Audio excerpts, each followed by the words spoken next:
පණු රෝග සඳහා සාර්ථක විසඳුම් ආයුර්වේද වෛද්‍ය විද්‍යාව තුළ තිබෙන බව ඔබ දන්නවාද? මේ සඳහා යොදා ගන්න බොහෝ ඔසු තිබෙනවා. වලග සහල් යනු ඒ සඳහා යොදා ගන්නා සාර්ථක ඔසු පිළියමක්. ක්‍රොමී ශස්ත්‍රෝ නමින් ආයුර්වේදයේ හැඳින්වෙන වලග සහල් පණුවන්ට එරෙහිව ක්‍රියා කරනවා. එසේත් නැත්නම් ක්‍රොමීන්ට සතුරෙක්සේ ක්‍රියා කරන බැවින් එම නම දරනු ලැබේ. වලග සහල් සංස්කෘතයෙන් බිඳී එන ලද්දේ විඩංග යන නාමයෙනි. මෙය තරුමක් විශාලව වැඩෙන පඳුරකි. මෙහි කොළ දිගටි හැඩේ යුත් රවුම් කොළයකි. මල් සුදු පැහැතිය.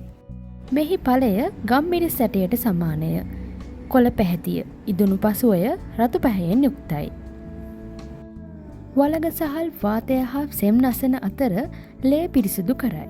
ශීරෝ විරේචන ලෙසද මෙය යොදා ගැනේ. ශේම මස්තිෂ්කයට හා ගෙඩිවලට හිත කරයි. ශරීරයේ කුෂ්ඨ නසයි. මෙම ශාකයේ ඵල විශේෂයෙන්ම පණු රෝග නැසීමට යොදා ගැනේ. කිරිපණු රෝගයේ සුව කර ගැනීමට වලග සහල් ඉතා වටිනා ඖෂධයකි. වලග සහල් මගින් කිරිපණු රෝගයට ඔසු සකසා ගැනීම ඉතාමත් පහසුයි. මේ සඳහා අවශ්‍ය වෙනවා ගොටු කොළ නැටි. එම ඔසු සැකසීමට ගොටු කොළ කොළය වෙන් කර නැටි පමණක් යොදා ගනු ලබනවා. එමෙන්ම වලග සහල් ස්වල්පයක් අවශ්‍ය වෙනවා. මේ සඳහා ග්‍රෑම් 5ක් පමණ ප්‍රමාණවත්. වලග සහල් ඕනෑම ආයුර්වේද ඔසු සැලකින් මිලදී ගත හැකියි. වලග සහල් ගෙන හොඳින් සෝදා ගන්න. ඉන්පසු එය ඇතිලියකට දමා ගන්න. ඇතිලියට අවශ්‍ය පමණට ජලය දමා ගන්න. එමෙන්ම ගොටු කොළ නැටිද සෝදා එම ඇතිලියට දමා ගන්න. ඉන්පසු වලග සහල් සහ ගොටු කොළ නැටි හොඳින් තම්බා ගන්න. මෙම ඖෂධය ඊටම හොඳින් තැඹුණු පසු පෙරා පානයට ගන්න.